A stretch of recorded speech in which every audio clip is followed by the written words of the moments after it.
I'm with Tristan Hall from Christian Friends of Israel. Now, Tristan, you've just recently been down to Kibbutz Be'eri. Have you developed a relationship with the residents down there?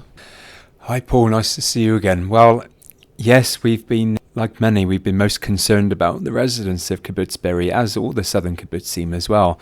After the terrible things that befell them in October, we were blessed to have some personal contacts too that were living in Be'eri. So we've been keen to be a presence with them as much as we can, to show them that we care about what's happening and about the future of the people there, the future of the kibbutz. As you probably heard, Kibbutz Be'eri was really the worst hit, amongst the worst hit of the southern kibbutzim.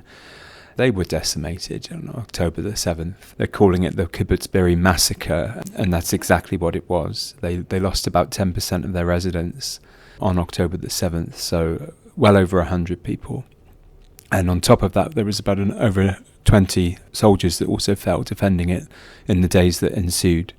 And it's a mess down there. It was Be'eri, the etymology speaks of fountains, or somebody from a place of a fountain. And this, interestingly, was the father of Hosea the prophet, was called Be'eri. And it was beautiful down there, absolutely stunning. They created a beautiful oasis in a very, very hot climate, and it's just been decimated. So now we need to be in solidarity with these precious people as they seek to have the courage to look ahead. Now a foundation stone of their new neighborhood was laid. Tell us a bit about that. Well, we were just absolutely just really giving thanks to God for making these people so resilient. Now, there's a word that's so often overused now, especially in the corporate world, but this is what resilience is all about. In the face of such adversity, to pluck up courage, and really I think it's really given to them from on high myself, this courage and hope to start building again. It didn't happen overnight. The kibbutz was founded in 1948 and had been developed over many decades. If you go down there, you can see the trees there are very well established. It will take a long time to restore the parts of it that have been so damaged. Essentially, big swathes of the kibbutz were decimated by rockets, shelling, fire, arson, and some of them have been basically destroyed. Many of them have been partially destroyed, and the integrity of the buildings has been compromised to an extent that it needs to be demolished. So, particularly with the fires that were started, many people were literally burned to death in their homes. And for other people whose homes were not as badly damaged, and some of the homes have remained unscathed, and yet, some people, understandably, don't want to return to the homes in which loved ones were murdered in the most atrocious manner. I think we can all understand with that sentiment that, of course, there are some brave souls who are willing to turn over a new leaf in their homes, but for other people, they can't. And they're using the phrase of a violation of space, not just a personhood, but a space violation. Actual physical place has been violated, and it leaves a stain, kind of a spiritual residue. So there's a lot of looking ahead that's been taking place. A lot of consideration has gone into what to do, and they're taking brave steps towards actually demolishing those affected homes and then rebuilding. But the actual area that we went to just a few days ago for foundation stone laying was, interestingly, it was a new neighbourhood that was planned before October. It had been in the works for some time. So interesting timing that this is now going ahead, and they're going to go ahead with it. They're not going to be put off by what happened. They're taking the courage to go ahead and trust that the right people are going to come to help them rebuild this community. Was there a special ceremony that they'd done, and was this a moving experience? Yes, it was. We'd been a few times, and it's hard not to feel the heaviness in the air, and the heaviness doesn't even come close. I actually can't find the right word to describe how it felt being there, especially in the immediate months afterwards. It's like going to a death camp in Europe, just somewhere where terrible atrocities taken place. And also they put up posters on many of the homes with a photograph of the person that used to live there, or family. Some of them that was, mother, father, several children, babies, that are no more, and telling you their names, because their names are also extremely important. It's not just numbers, so many people died. It's real names, real faces, real people, real lives that were extinguished in an insufferable way, and they're honouring these people's memories. But this time felt different. Going there a few days ago, it was infused with hope, and a lot of the people that we saw there, many residents of the kibbutz were there, and people from outside that came, well-wishers that were there to support it. And people had smiles on their faces, and they had lovely refreshments, they had speeches, and then at some point some cement was put down into a foundational spot, and it was just looking ahead and looking forward, and they'd drawn up beautiful plans as well for how to rebuild some of what was lost, and including some of the infrastructure. Many of the educational facilities have been lost at the kibbutz where the children were taught. So it's very difficult to get anywhere back to normal life when there's no educational facilities for the children, because these kibbutzim are founded on family life. Essentially, the kibbutz is like one big family. In the West, I think we've lost a lot of the idea of what that feels like. Perhaps country villages is the nearest we can get to that feeling of communal life that goes really, really deep, especially in an age where people live in apartment blocks and don't even know who their next door neighbours are. That's not a judgment, it's just a sad reality in many cases. But in the kibbutzim, in the moshavim, there's close relationships with neighbours beyond the family unit, and it's a beautiful thing. It's somewhere between friends and family, and so they're looking to rebuild that, and not just to rebuild places, but to rebuild a community and to shape a community. And that's a whole different skill that's needed. I imagine a lot of them have got tragic stories, and a lot of them actually knew other people who've been killed and are not here anymore. That's right. It's like it's a member of their own family, and there's just been so many funerals. The friends that we visited said that they just had one funeral after another. Some people have had multiple funerals in the same day, and nobody there's experienced anything like it before. And yet somewhere in all of that grief, they are managing to find the stoicism and the hope to move forward and rebuild their community, and not just to take the people of the kibbutz, transplant them to an area perhaps further away from Gaza. No, they're doing it right there where they are.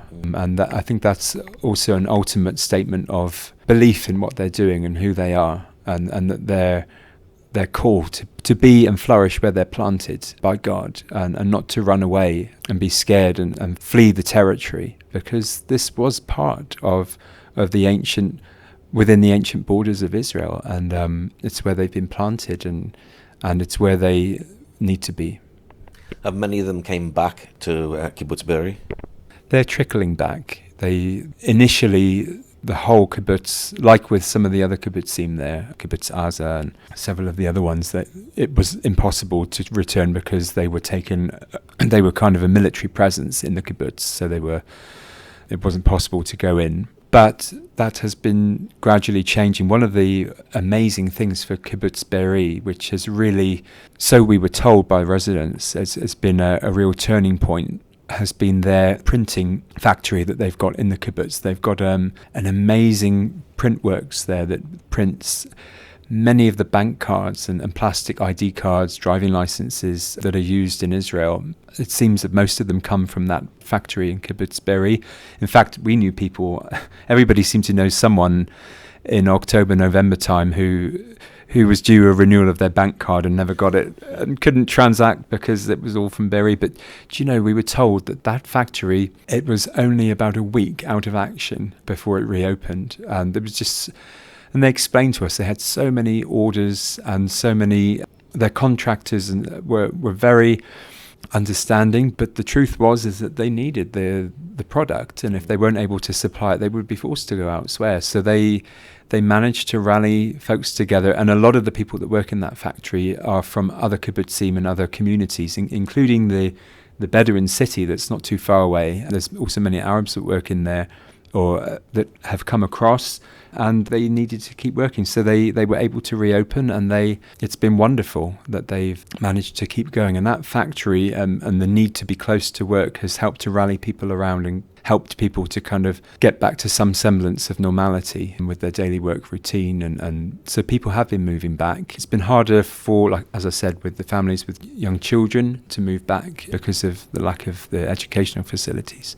So that's what they're really honing in on now, is to raise funds. They're looking to raise quite a serious amount of money to restore what was lost and to build new classrooms and new medical centre, new dental centre, things that have been destroyed that they need to replace.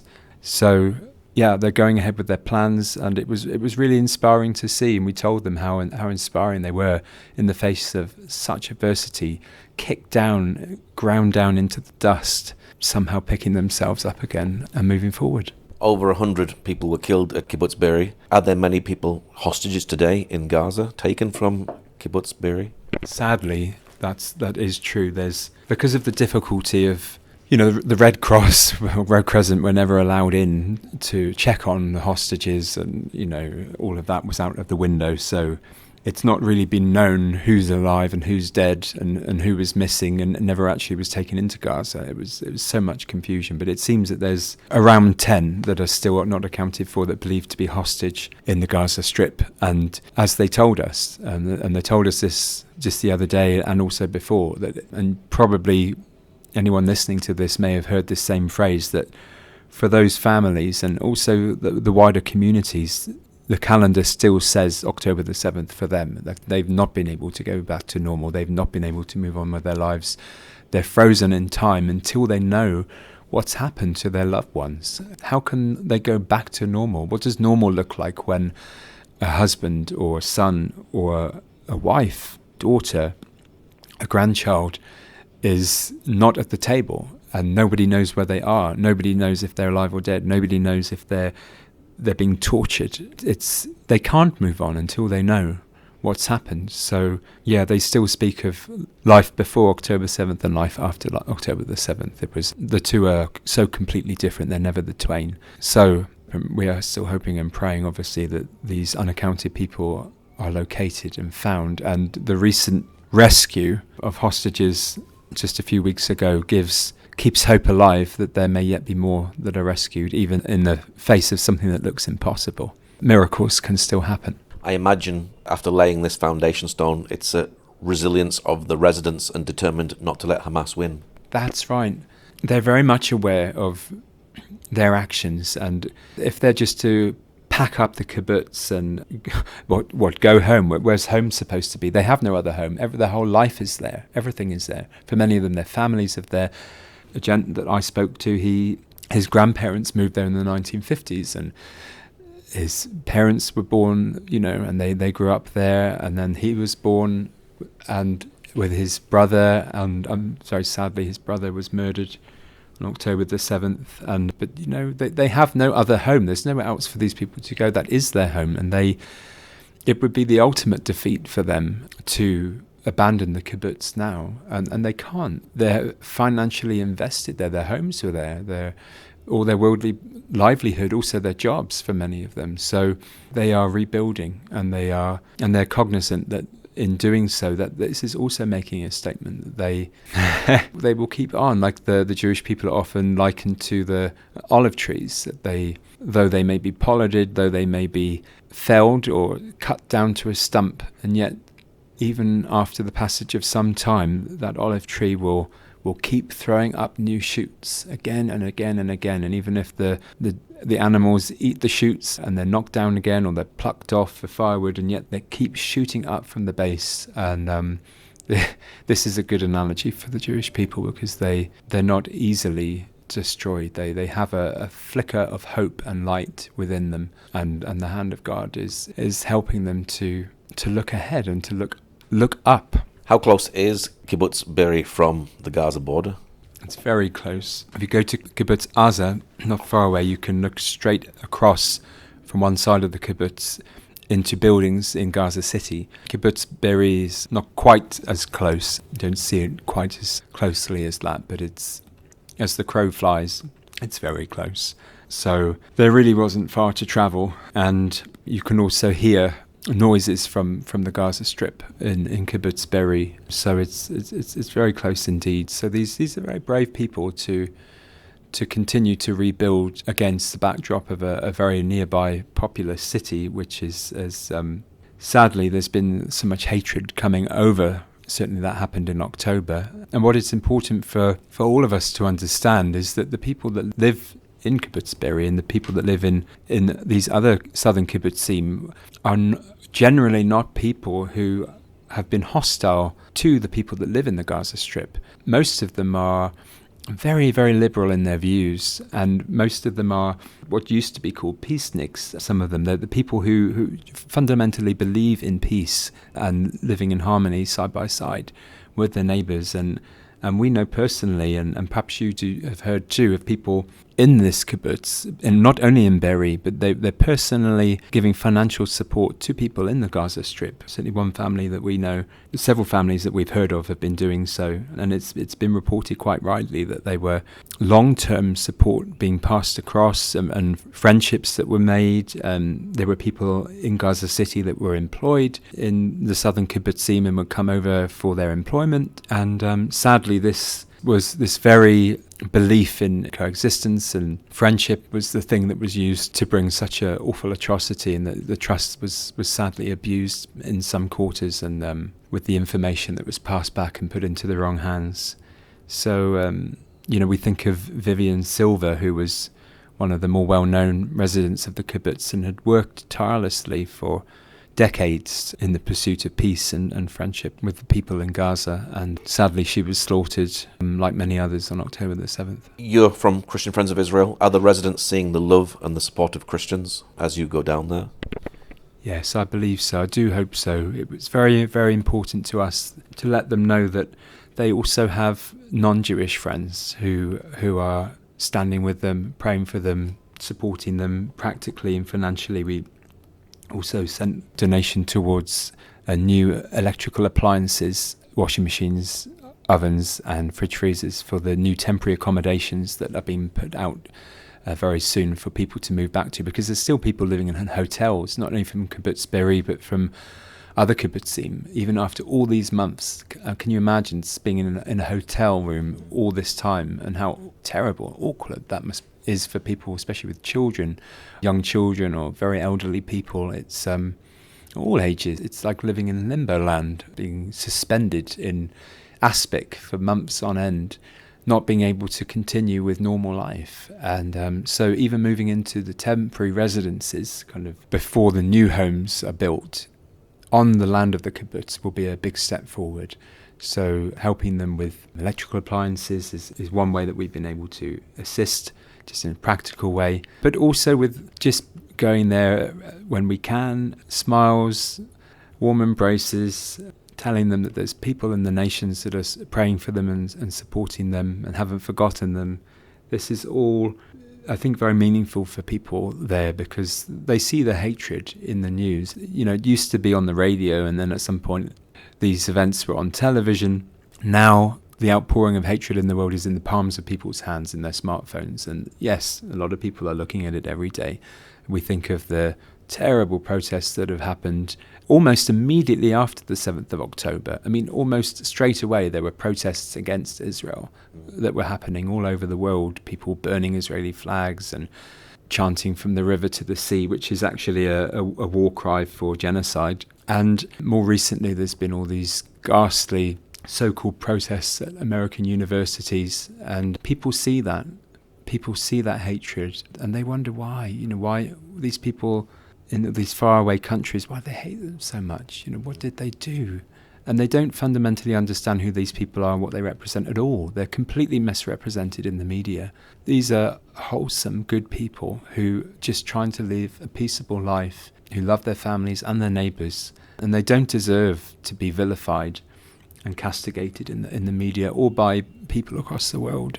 But we want to speak out for what we think of as perhaps a silent majority that doesn't get media coverage because we're burning things publicly and chanting vicious things outside public offices. But the silent majority of people who actually would rather show love and would rather show care and would rather pray for people, and for all the Christian people across the world who actually believe their Bibles and are standing with the Jewish people in this hour when they're still in such great need and such great peril. Because after all, it's not just the southern border where there's trouble. There's also a threat on the northern border, which is very real. And it's such a small country. It's only the size of Wales, or it can be fit into pretty much any one of the states multiple times over. Pick any state you want, you can fit it in multiple times. It's a very small strip of land, and so yes, a long-winded answer to your question. I think it means a lot to them. So they've told us they really appreciate that these people actually care, people that they don't even know. The sense of aloneness in the world is very palpable. They really, really feel alone in the world, but to know that there's people that call themselves friends, but not only in word but in deed, it brings a lot of solace. What's your prayer for Kibbutz Be'eri? Our prayer for Kibbutz Be'eri is manifold. We're praying that the hostages of the remaining hostages that belong to that kibbutz will be released, will be found alive and well. We are standing in prayer that there'll be healing for the trauma that's happened to the people there. Some of the residents we met most of them, they've got just terrible, terrible traumas. I can't actually really relate to how that must feel, and I wouldn't claim to know how they're feeling. Some of them have lost almost everyone. So it will take time, and they will need, I think, a touch from God also to really heal those deep emotional wounds and traumas. And some of them that have escaped have been physically injured. Some of them with life-changing injuries. Some of them were raped. Some of them were, doesn't even bear thinking about. Some of them endured. So there's a lot of healing. So it's our prayer for that the God of all comfort will be able to give that comfort where it's needed, with healing in his wings. And also prayer for the future, that they, and as they're already doing, are having take the steps of faith to rebuild. And the amazing thing is that they're looking to build it, that it'll be even more beautiful than it was before. And I love that even from something terrible, that they can have a vision of that something good can come, like they can get new beautiful spaces for the children to learn and make it as beautiful as it can be, even with a backdrop of such devastation, and really turn it around. What's your website for people who'd like to know more about the work that you do? www.cfijerusalem.org, and just type in CFI Jerusalem into Google or your search engine, and CFI Jerusalem Facebook, you'll find our Facebook page, and that's really the place to go for all of our activities, and you'd be very welcome. Okay, Tristan, thank you very much. Paul, thank you. It's a pleasure to speak.